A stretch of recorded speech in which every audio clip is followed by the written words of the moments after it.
There's a city in China right now where the traffic lights think for themselves, where your lunch arrives at your desk inside a robot the size of a golden retriever, where you haven't touched a wallet in 3 years, not because you forgot it, but because you genuinely don't need one anymore. And here's the thing that gets me every time I look into this. None of it feels experimental. None of it is sitting in a lab waiting for approval. People are just living inside it every single day. So today, we're going through 15 things China has quietly built into daily life that the rest of the world hasn't caught up to yet. And by the time we get to number 15, a train so fast it makes a flight feel slow, you're going to have serious questions about why your city is still doing things the old way. Let's get into it. Number 1, QR code everything. Let's start with something that sounds small but is actually enormous when you sit with it. In China, the physical wallet is functionally extinct. By 2024, China was handling well over $50 trillion in digital payments every year, and the majority of that now moves through phones and QR codes instead of cards. Apps like Alipay and WeChat Pay didn't just replace credit cards, they skipped them entirely. China went from cash to digital in one leap, bypassing the whole credit card era that the West got stuck in. Here's what that actually looks like on the ground. You wake up, tap your phone to pay for the bus. You scan a code at the market stall selling dumplings for $1. You split a restaurant bill, pay a utility, book a doctor's appointment. All inside one app, without ever opening a second one. Among people under 35 in major cities, mobile QR payments are essentially universal. Surveys put usage comfortably above 90%. And the part that doesn't get talked about enough, small businesses got pulled into the formal economy because of this. A street vendor with a handwritten sign and a printed QR code is now fully connected to the financial system. No card reader, no fees, just a scan. Number 2, smart parcel lockers. Here's a frustration I know you've felt. You order something, you wait, you get a notification that says delivery attempted, except you were home. And now your package is either on a neighbor's porch, stolen, or sitting in a depot 40 minutes away. China looked at that problem and built an entirely different system around it. Smart parcel lockers, called Hivebox, are installed in countless apartment complexes, subway stations, and office buildings across more than 100 cities. There are over 1 million locker locations, and they handle roughly 5% of China's 50 billion annual parcels. That's 2.5 billion packages a year going into a secure, temperature-controlled box that waits for you. The courier drops it off. You get a code. You pick it up whenever you want. Midnight, 6 a.m., doesn't matter. No missed deliveries. No porch pirates. No awkward "can you grab my package" texts to a neighbor you barely know. Some of these lockers now have refrigerated compartments for groceries and medication. The system has essentially turned every apartment block into its own 24-hour post office. Package theft costs American consumers over $19 billion a year. China just engineered that problem out of existence. Number 3, power bank rental networks. This one is so logical, it almost feels obvious once you hear it. In China, you never have to worry about your phone dying in public. Not because everyone carries a charger, because you don't need to. Power bank rental kiosks are embedded into the infrastructure of daily life, inside every mall, subway station, restaurant, convenience store, and hotel lobby. You pick one up for the equivalent of about 50 cents, charge your phone while you walk around, and drop it off at any other kiosk in the city when you're done. The Asia-Pacific region, led by China, is expected to hold around 58% of the global power bank rental market, and the global market is projected to hit $21 billion by 2031. Companies are already expanding this model into Europe. Think about what this actually solves. Battery anxiety, that low-grade panic when your phone hits 12% and you're 2 hours from home, is just gone. Removed from the equation entirely. The infrastructure treats phone charging the same way a city treats public water fountains. It's just there, because people need it. Number 4, high-speed rail, quiet cars. Now I want to talk about something that sounds like a small comfort feature, but is actually a masterclass in how to design public space. China's high-speed rail network is the largest in the world, around 45,000 kilometers of track and thousands of services running daily. And on many long-distance routes, they've introduced something called quiet cars. From early 2026, these carriages began rolling out on G and D series trains that do the long cross-country runs. And this isn't just a sign on the wall asking people to keep it down. Announcements are cut back to essentials, entertainment screens are kept quiet by default, and the calm atmosphere is baked into how the carriages run.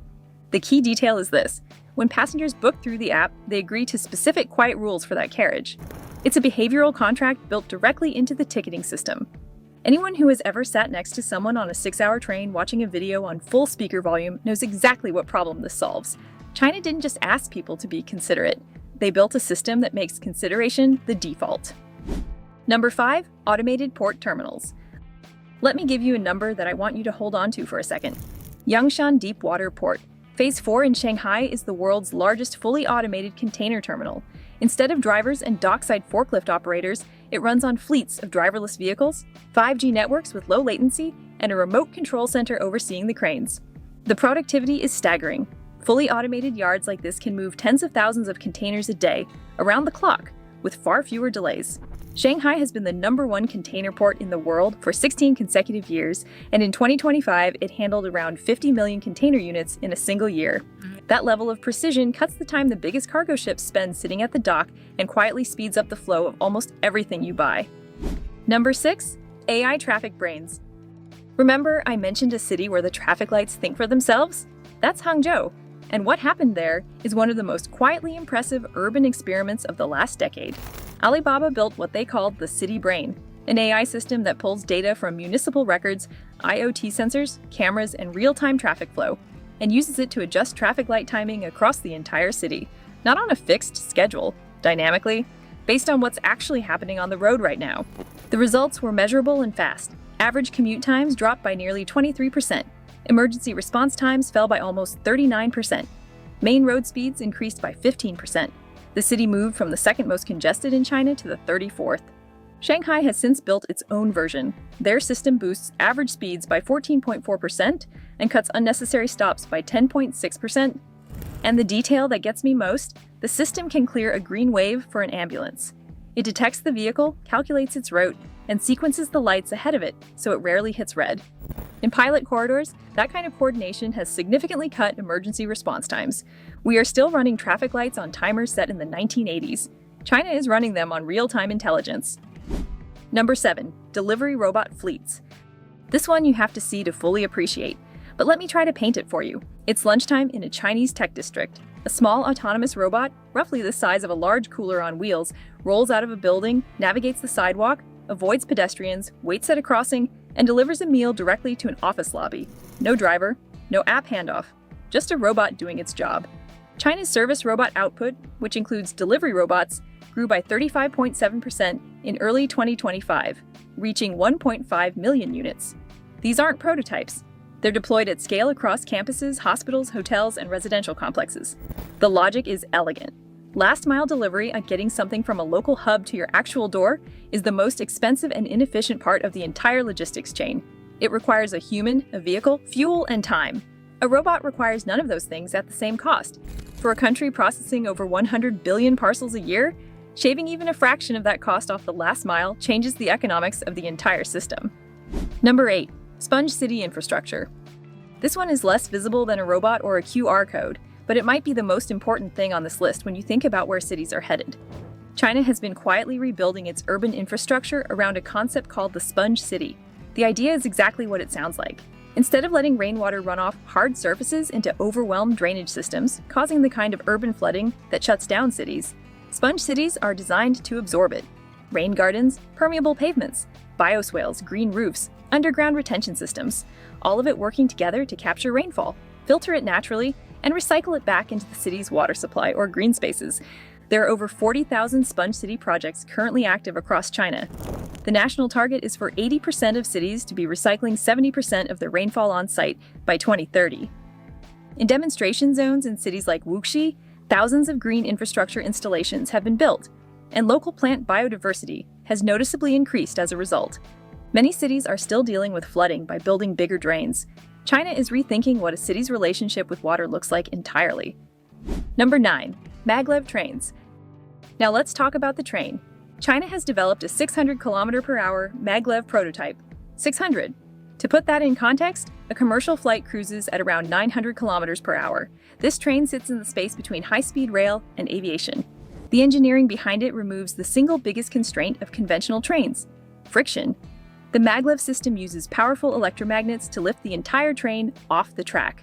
No wheels, no contact, just electromagnetic propulsion, with air resistance as the main thing slowing it down.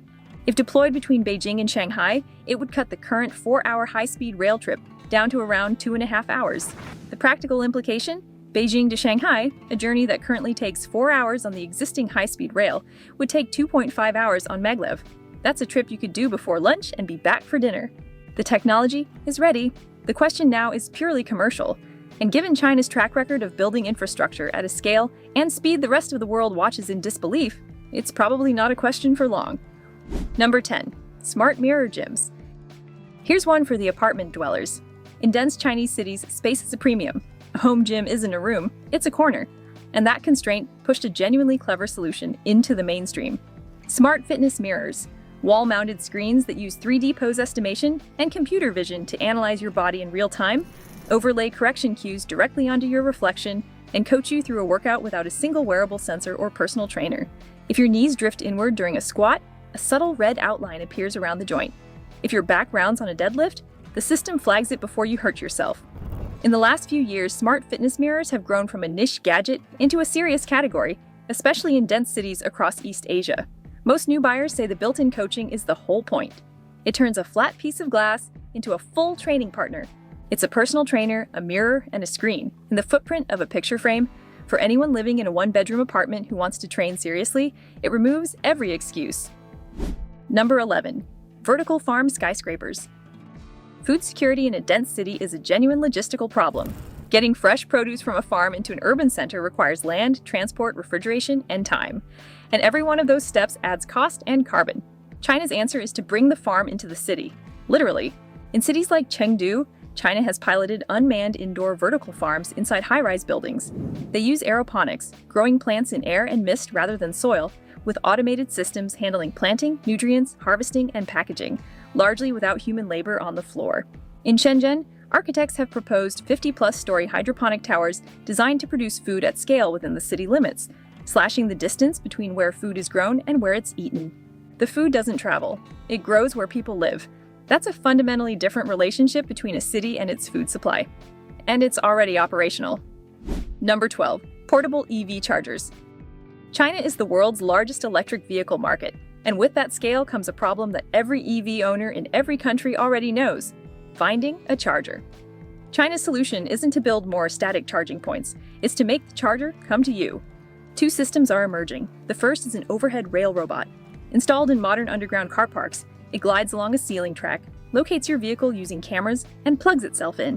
One rail unit can serve an entire row of parking spaces without wiring every individual spot. The second is a ground-based charging robot, essentially a mobile battery on wheels that can navigate to your parked car in older neighborhoods where grid upgrades aren't possible, and top it up while you shop or sleep. The shift here is conceptual as much as technical. Infrastructure stops being something fixed in the ground. It becomes a service that moves to where you need it. Number 13. The Great Green Wall. This one operates at a scale that's almost hard to process. China has been fighting a desert. Literally. The Gobi Desert has been expanding southward for decades, swallowing farmland, threatening cities, and displacing communities. China's response, started in 1978 and still ongoing, is called the 3 North Shelter Forest Program, the Great Green Wall. Tens of millions of hectares have been planted with trees and shrubs across the north, northwest, and northeast. It's one of the largest ecological restoration projects on the planet. The project now leans more on drought-resistant native plants and satellite data to identify where new planting will be most effective. The 2021 to 2025 phase targets 88 million acres of additional coverage. It's not without complexity. Early phases planted water-intensive species that depleted local water tables, and researchers have pushed for more ecologically diverse approaches. But the core achievement stands. China looked at a desert that was winning and decided to fight back with engineering and scale. Number 14. Pu'er tea as an investment asset. I want to end on something that feels completely different from everything else on this list, because it's not infrastructure, it's not a robot, it's a leaf. Pu'er tea, specifically aged raw pu'er from Yunnan province, is treated in China with the same financial seriousness as wine, whiskey, or gold. A well-stored cake of pu'er tea, aged 30 to 50 years, can appreciate dramatically in value.